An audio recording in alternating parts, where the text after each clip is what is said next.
Goldberg announces WWE retirement match. The Crown Jewel rings have been revealed, and we've got details of that Kevin Owens, Cathy Kelley Dune Bug accident. It's time for the news. Big Bill Goldberg appearing on the SEC network discussing the Georgia Bulldogs football game, which was an absolute banger if it's happened yet.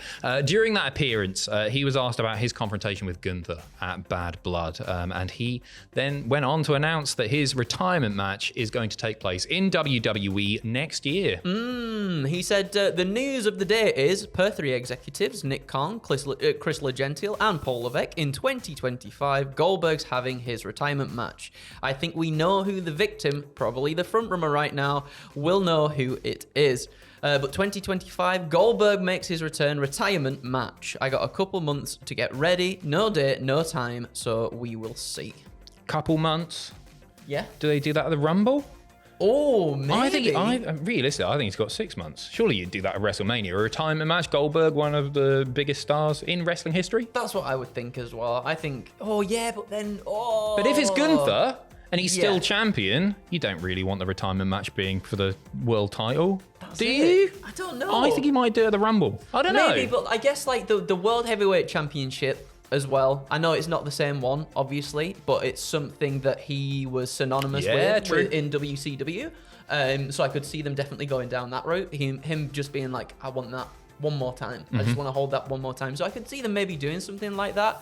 I'm happy that it seems to be as though it's just going to be the one and done match. Seems that way. A run, at least anyway. Yeah, we talked about this a little bit on our live stream tonight. Thank you very much if you watched, by the way. There aren't many Goldberg matches that I want to see personally. I think you feel the same way. I would have been up for a little bit of Bron Breakker Goldberg. Yeah, it looks like we're going to be getting Goldberg versus Gunther, obviously. And Goldberg putting over Gunther, I think, is really impactful, and I think that's a nice little feather in Gunther's cap. I like it personally. The match is going to be a fairly short one would imagine, as all Goldberg matches tend to be. But that's all good with me. I just think as long as Gunther beats him, I'm a happy boy. What a career Bill Goldberg has had, obviously. But I don't know if there's too many people desperate to see a lot more Goldberg.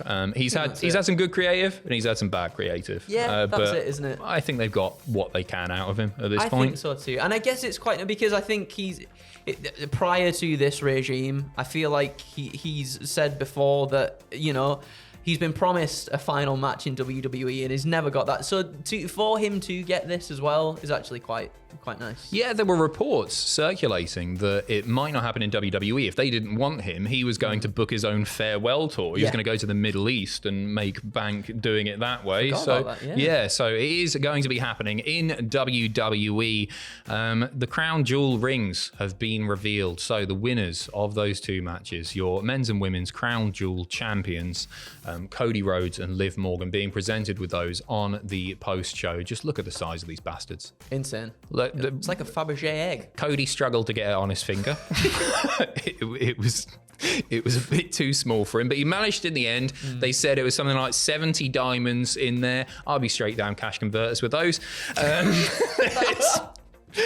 So that's what they're taking home with them. The belts are staying in Saudi Arabia. Yes. Meanwhile, they get to take those rings home with them. So congratulations to winners Cody and Liv.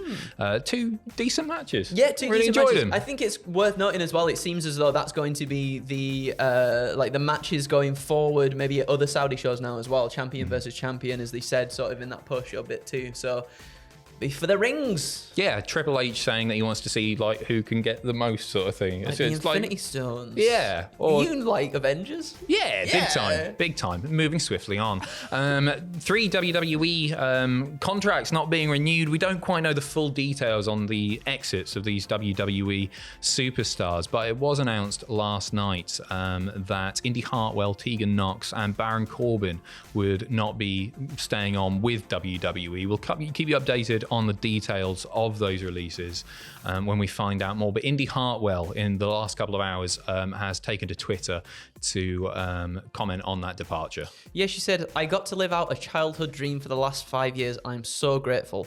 I'm just a girl from Australia who never took no. I can't do the Australian. That was LA Knight. No. Yeah, no. Who never took no for an answer and made her dreams a reality. It all started with a match in Brooklyn at the Barclays Center and fittingly ends there too. Don't cry because it's over. Smile because it happened. It's given the circumstances, a very nice, classy comment from Indy Hartwell. I found her release quite surprising. Me too. I think I find her really, really likable. I really like her as a babyface, especially, and I think she's solid in the ring and everything. So that took me by surprise. I mean, the releases came out of absolutely nowhere, as often is the case with these WWE releases, or the news breaking that they wouldn't be staying on anyway. Nixon Newell as well, tweeting 90 days with a little winky face as well, indicating that there is going to be a 90-day no compete on those, and obviously interesting that the name is Nixon Newell. She's going back to her former indie name. She's amazing as well. You talk about great baby faces. The babyface fire that Nixon Newell has displayed in the past. Obviously, she is somebody who has been hampered perhaps by injuries.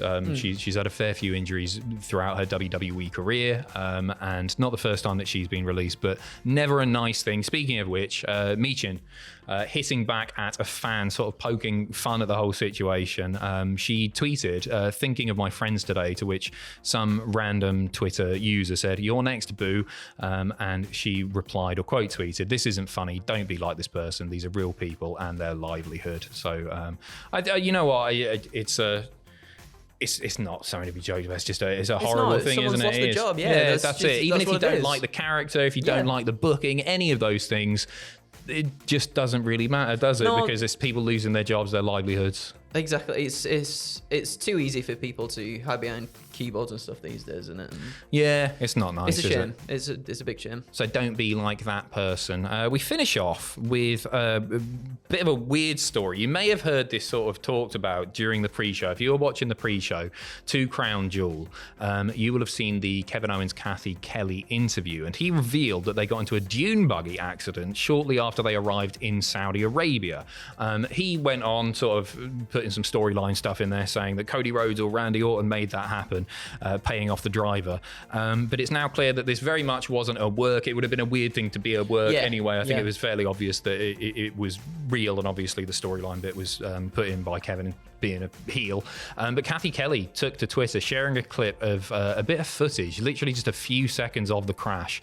She called it easily the most terrifying moment of her life. And you can see the wreckage there behind us. An absolutely horrible thing to happen, a freak accident. Fortunately, both of those seem like they're totally fine. Kevin, of course, didn't have a match, but it was very, very physical with him and Randy Orton, so he looks like he's okay. Cathy Kelley, of course, working the premium live event as well, so she seems to be okay, but just a very, very scary, horrible thing. Yeah, no, I think you've put it best there in terms of, I'm just glad that both of them seem to be healthy and all right, because as you said, Owens was in that very physical moment with Orton at Crown Jewel, and Cathy, backstage there doing interviews and stuff. So it's nice to see that they're at least both okay, because as you said, it looks pretty brutal, that crash. Yeah, horrible stuff. So obviously they got very lucky there, and we send them our very best, as we do to you. Thank you very, very much once again for watching our live stream. Raised a huge amount of money for Save the Children, who are giving support to those affected by Hurricane Helene and Hurricane Milton out in Florida, North Carolina sort of area as well. So thank you so much. If you gave money to Save the Children, it's really, really cool of you. Thank you very, very much for doing so. We will be back with more news as we get it. But you can stay tuned to cultaholic.com for the latest. I've been Adam. I've been Andrew. See ya.